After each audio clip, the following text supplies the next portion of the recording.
안녕하세요. 고직한 선교사입니다. 다시 코로나19의 이 상황이 아주 더 악화되고 있는데요. 참 안타깝습니다. 우리가 비대면 상황에서 다행히 다락방 모임을 가져오고 있기 때문에 이런 어려운 상황에서도 같이 이 말씀 속에서 교제를 할 수 있는 그것을 인하여서 감사합니다. 오늘도 다락방 같이 교재를 가지고 준비하도록 하겠는데요. 34과입니다. 레아와 라헬의 갈등에 대한 것인데 창세기 30장을 가지고 보시도록 하겠습니다.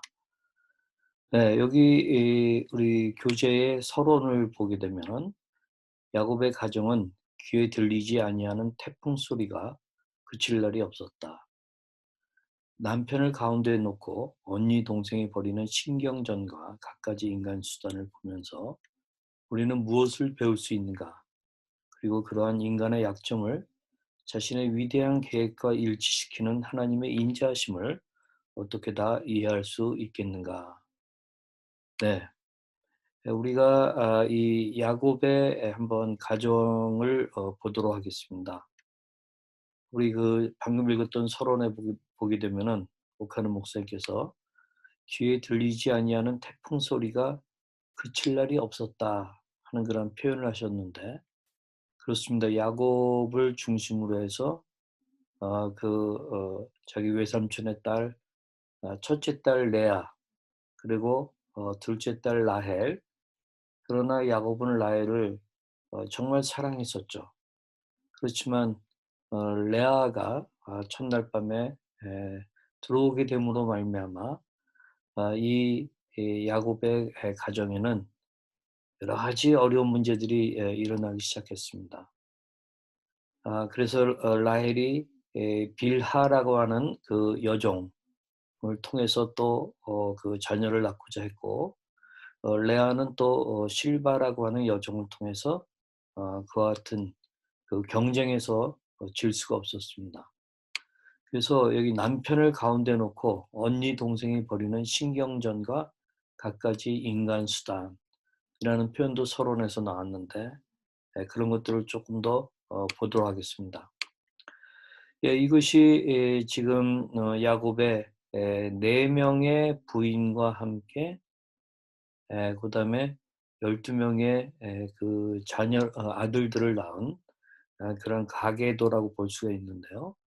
하나하나를 보게 되면은 레아와 라헬 사이의 그 갈등이 얼마나 심했겠고 또 그 여종들도 마찬가지 자기 여주인을 따라서 그러지 않았겠나 우리가 생각해 볼 수가 있습니다. 먼저 우리가 지난주에 봤던 본문 가운데 르우벤을 낳게 됐는데 레아가 첫 번째죠.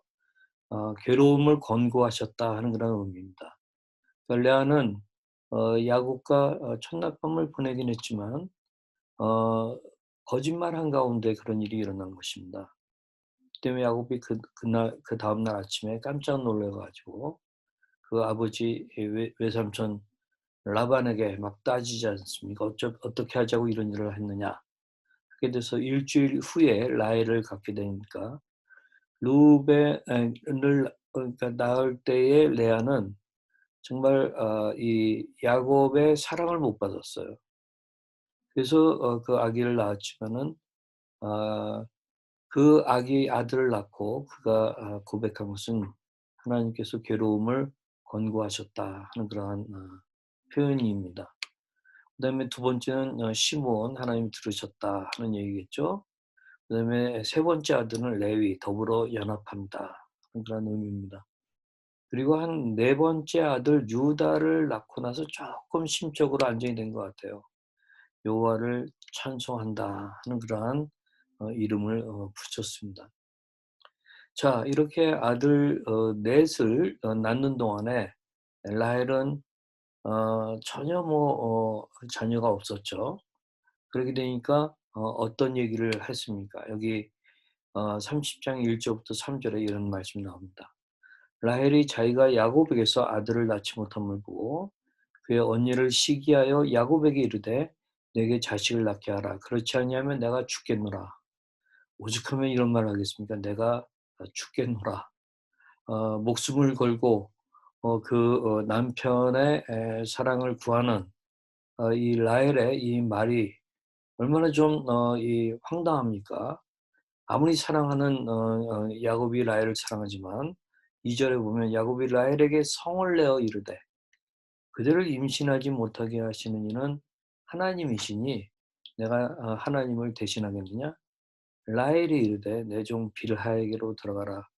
그가 아들을 낳아 내 무릎에 두리니 그러면 나도 그로 말미암아 자식을 얻겠노라 하고 하면서 아주 생떼를 쓰고 인간적인 방법으로 여종을 인제 들여보내는 그런 일까지 하게 되는데 이것은 사실 야곱의 어머니 그 리브가가 했던 모습하고는 굉장히 다르죠. 그 25장 21 절에 보면 이삭이 그의 아내가 임신하지 못하므로 그를 위하여 여호와께 간구하매 그래서 이삭이 리브가를 위하여 하나님께 간구했습니다. 여호와께서 그의 간구를 들으셨으므로 그의 아내 리브가가 임신하였다 해서 사실 야곱과 에서가 태어난 거 아닙니까?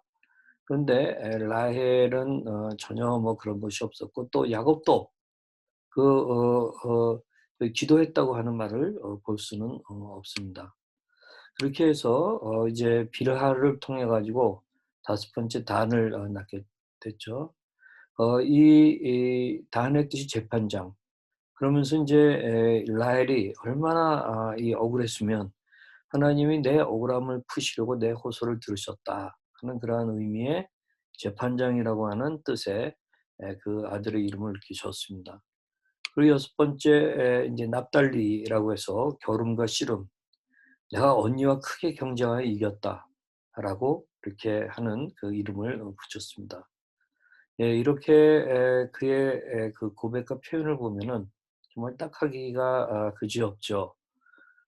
이렇게 되니까 레아 경우도 지지 않으려고 여종 실바를 통해서 가시라고 하는 그런 아기를 낳게 됐습니다. 그래서 "복되다." 하는 그러한 의미였죠. 그리고 여덟 번째로 아셀이라고 하는 아들, "기쁘다."라고 하는 말이었는데 여러분 한번 보십시오. 여기에 아들들의 이름 붙여진 그 이름이 전부 어떤 상황 속에서 경쟁적인 관계 또는 억울함 속에서 한 맺힌 가운데 지어진 이름이라고 하는 사실을 보게 됩니다. 자 그런 가운데 이 또 어떤 일이 일어났습니까? 라헬이 레아에게서 그 어떤 시기하고 질투하는 마음 가운데서 이런 일이 일어났습니다. 14 절에 보게 되면 밀 거둘 때 르우벤이 나가서 이것은 이 르우벤은 레아의 첫 번째 아들이죠. 르우벤이 나가서 들에서 합 한 채를 얻어 이 합 한 채라는 것은 아마 임신을 촉진하는 그런 기능이 있는 그런 식물인 것 같아요. 합 한 채를 얻어 그의 어머니 레아에게 드렸더니 라헬이 레아에게 이르되 언니 아들의 합 한 채를 청구하느라 오죽 라헬이 정말 애를 낳고 싶었으면 어머 그 레아 언니에게 그 아들이 갖다 주는 합 한 채를 얻고자 하는 그러한 좀 모습까지 보입니까? 그러니까 레아는 또 질세라 15 절에 이렇게 합니다. 레아가 그에게 이르되 "네가 내 남편을 빼앗은 것이 작은 일이냐?" 아마 라헬이 오랫동안 남편을 레아에게 들여보내지 않았던 것 같아요. "그런데 네가 내 아들의 합 한 채도 빼앗고자 하느냐?" 라헬이 이르되 그러면 언니 아들의 합한 채 대신에 오늘 밤에 내 남편이 언니와 동침하리라 하니라. 그래서 남편을 놔주겠다는 얘기죠. 16 절에 저물 때에 야곱이 들에서 돌아오매 레아가 나와서 그를 영접하여 이르되 내게로 들어오라. 내가 내 아들의 합한 채로 당신을 샀노라. 그 밤에 야곱이 그와 동침하였더라.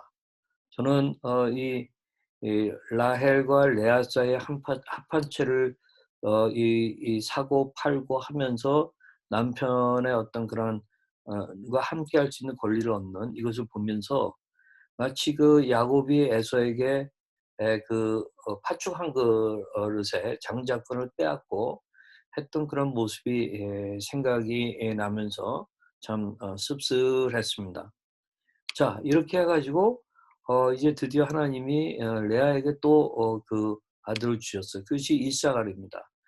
갑 보상이라고 하는 의미고, 그다음에 열 번째 아이가 태어났습니다. 스불론입니다. 이제는 그가 나와 함께 살리라. 이제는 이 야곱이 나와 함께 살 거야 해 가지고 인제 자신감을 갖게 되는 겁니다. 지금까지 보게 되면은 8명의 아이들이 레아와 그 여종 실바를 통해서 태어났습니다. 그런가 하면 라헬을 통해서는 그 여종 빌하를 통해서 두 아들밖에 없습니다. 완전히 뭐 8대 2의 상황이죠. 근데 자 이렇게 해서 이럴 때에 이 인제 요셉과 베냐민이라는 그 아들이 두 아들이 라헬에게 아주 결정적으로 주어지게 되는데, 그게 언제 이런 일이 일어났냐. 거기 22 절에 보면 8대 2의 상황에서 레아에 의하여 8 명의 아들이 생겼고, 근데 라헬은 빌하라고 하는 자기 여종을 통해 2 명밖에 못 가진 겁니다. 근데 그런 상황에서 22 절에 보게 되면은 하나님이 라헬을 생각하신지라 하나님이 그의 소원을 들으시고 그의 태를 여셨으므로는, 바로 정말 이렇게 이제 아주 처참해졌을 때, 비참할 때, 또는 겸손할 대로 겸손해질 수밖에 없었을 때에 라헬에게 하나님이 태를 열어주시는 그런 일이 일어난 것을 보게 됩니다. 그래서 여기 보게 되면 그가 임신하여 아들을 낳고 이르되 하나님 내 부끄러움을 씻으셨다 하고 그 이름을 요셉이라고 그랬어요. 근데 요셉이라고 하는 그 말뜻이 뭐냐? 여호와는 다시 다른 아들을 내게 더하시기를 원하노라 해서 더함이라고 하는 뜻이에요. 또 다른 그런 것을 욕심이 담긴 그런 이름을 요셉에게 붙였던 것을 보게 돼요. 자, 이런 스토리를 보면서 우리가 카에 대해서 한번 생각해 보기를 원합니다. 컨텐츠의 의무는 뭐냐면, 하나님 나라의 역사는 청정 가족이나 명품 가문 가운데 나타나지 않고 막장 드라마 같은 가족과 인생 가운데 나타난다 하는 그 사실을 말씀드리고 싶습니다. 예, 그렇습니다.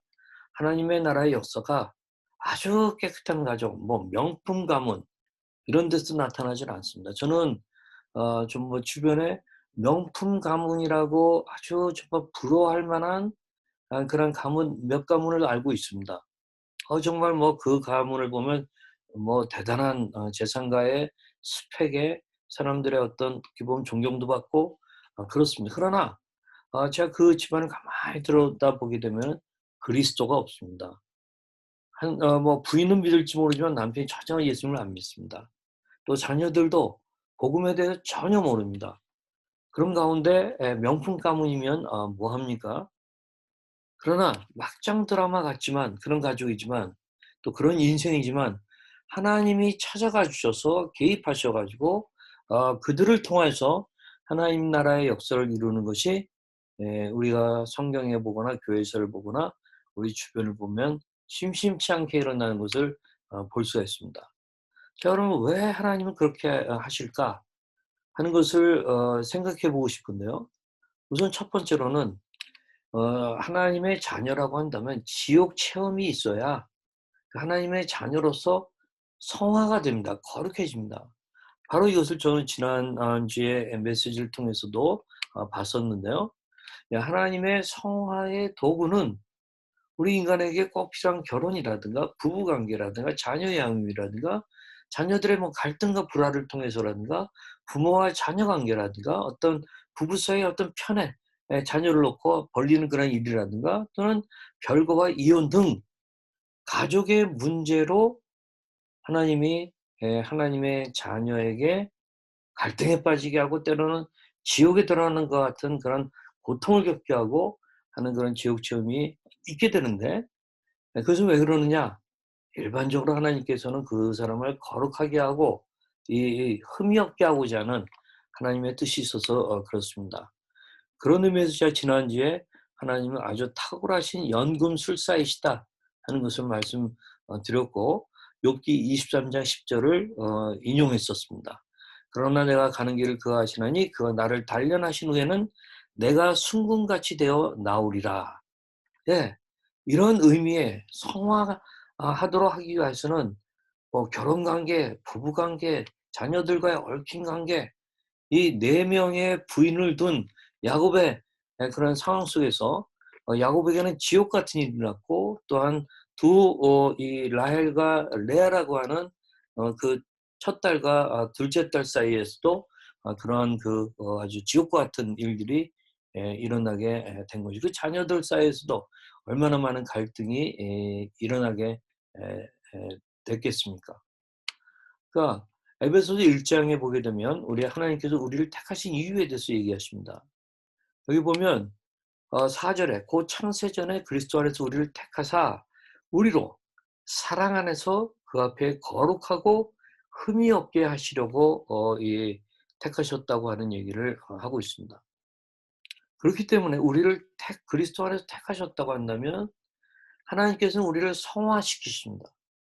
근데 성화시키는데 어떤 진공 상태에서, 무슨 청정의 어떤 이 진공 상태에서 우리를 그러시는 것이 아니라, 또는 어떤 형통하는 가운데 그렇게 하시는 것이 아니라, 아예 그냥 지옥 속에 집어넣어서 지옥 체험을 하게 하고 지옥 훈련을 받게 하고, 그런 가운데 사랑 안에서, 하나님의 사랑 안에서 우리가 그 앞에 거룩하고 흠이 없게 하시려고 하는 하나님의 뜻이 있는 것을 보게 됩니다.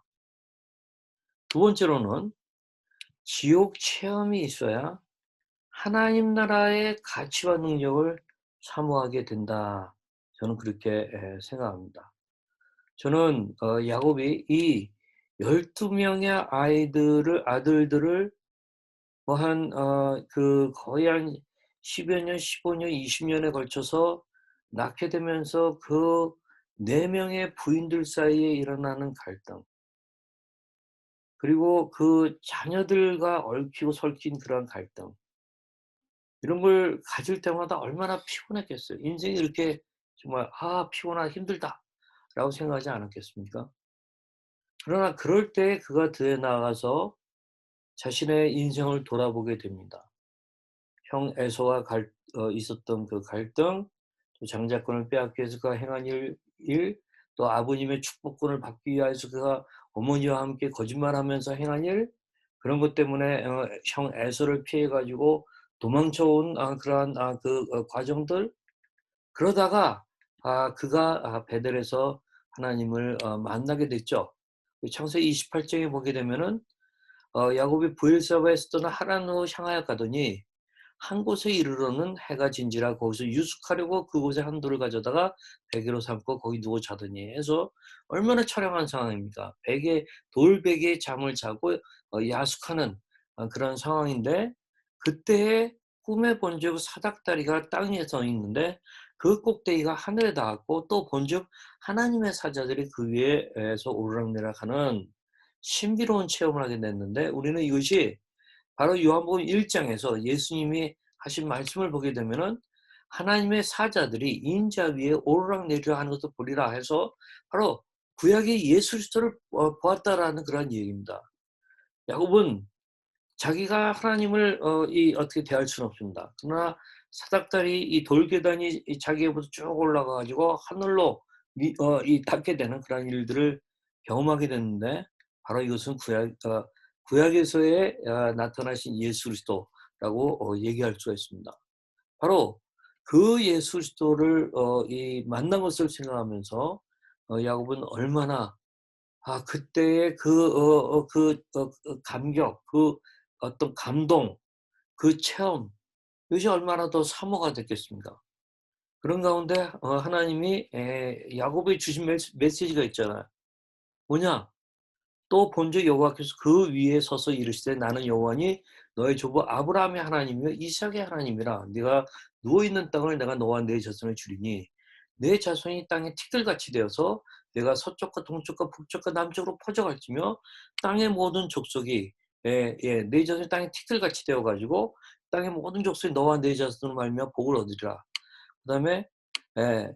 이러한 그 복을 받게 되는 그 약속을 받게 되고, 그런가 하면 내가 너와 함께 네가 어디로 가든지 너를 지키며 너를 이끌어 이 땅으로 돌아오게 할지라. 내가 네게 허락한 것을 다 이루기까지 너를 떠나지 아니하리라 하신지라 하는 이 놀라운 신비로운 약속을 받았어요. 그러니까 야곱은 힘들 때마다 그러한 것들을 생각하면서 하나님의 약속과 그 앞으로 일어날 일, 또 이 하나님 나라가 이어지는 그러한 어떤 꿈들, 이런 것들을 갖게 되지 않았을까 생각하게 됩니다. 현실이 힘들면 힘들고 지옥을 왔다 갔다 하면 할수록 그에게는 이 하나님의 정말 천국 체험이죠. 하늘을 열어 가지고 예수 그리스도를 통해서 하나님을 만나게 하는 그런 체험이었던 것이죠. 이것을 더 사모하게 되는 그런 일이 있었을 것이라고 생각합니다. 여러분 그렇습니다. 여러분들의 가정을 통한 또는 막장 드라마 같은 인생을 사는 것 때문에 고통스러우시죠? 예. 여러분 그것을 통해서 하나님은 여러분들을 성화시키기를 원하시고, 또한 여러분들이 하나님 나라를 더 사모하도록 하는 하나님의 손길이 있다는 사실을 아셨으면 좋겠습니다. 예, 하나님 나라의 역사는 청정 가족이나 명품 가문 가운데 나타나지 않습니다. 막장 드라마 같은 가족과 인생 가운데 나타나는 것입니다. 자, 그렇다고 한다면 우리가 어떻게 적용할 것인가 하는 것을 생각해 봤으면 좋겠습니다. 예, 내가 비록 막장 드라마 같은 인생을 산다고 해도 하나님의 나라가 나와 같은 인생을 통해 나타날 것임을 믿고 버티도록 합시다. 예. 로마서 5장 20절에 제가 더한 곳에 은혜가 더욱 넘쳤다고 합니다. 예, 우리가 막장 드라마 같은 그런 인생을 산다 할지라도 하나님의 은혜가 더 크게 나타날 것을 믿습니다. 우리가 이 30장 22절에 보게 되면 하나님이 라헬을 생각하셨다고, 그래서 그의 손을 들으시고 태를 여셨어요. 이게 언제 그랬습니까? 이 태를 여시는 일이 언제 그랬습니까? 라헬이 그 동생을 레아하고 아들을 낳는 데 있어서 8대 2의 상황, 완전히 진 상황이에요. 처참한 상황이에요. 그럴 때에 하나님이 라헬을 생각해 주셨어요. 그런가 하면 그 앞에 29장 31절에서 여호와께서 레아가 사랑받지 못하는 것이고 그의 태를 여셨어요. 그의 태를 여셨어요. 라헬은 자녀가 없었다고 그러는데, 그럼 이때가 언제입니까? 레아가 첫날 밤을 야곱하고 보냈지만 야곱이 라헬이 아닌 걸 알고 너무 실망한 거예요. 그래서 레아를 거들떠도 안 본 것 같아요. 그리고는 라헬만 기다리면서 일주일을 보내고, 일주일 후에는 그 신혼생활을 라헬과 함께 보내는 그것에 너무나도 괴로웠을 거예요. 그런 가운데 하나님이 레아의 애를 기억하시고 태를 여시는 그런 일들을 하신 것입니다.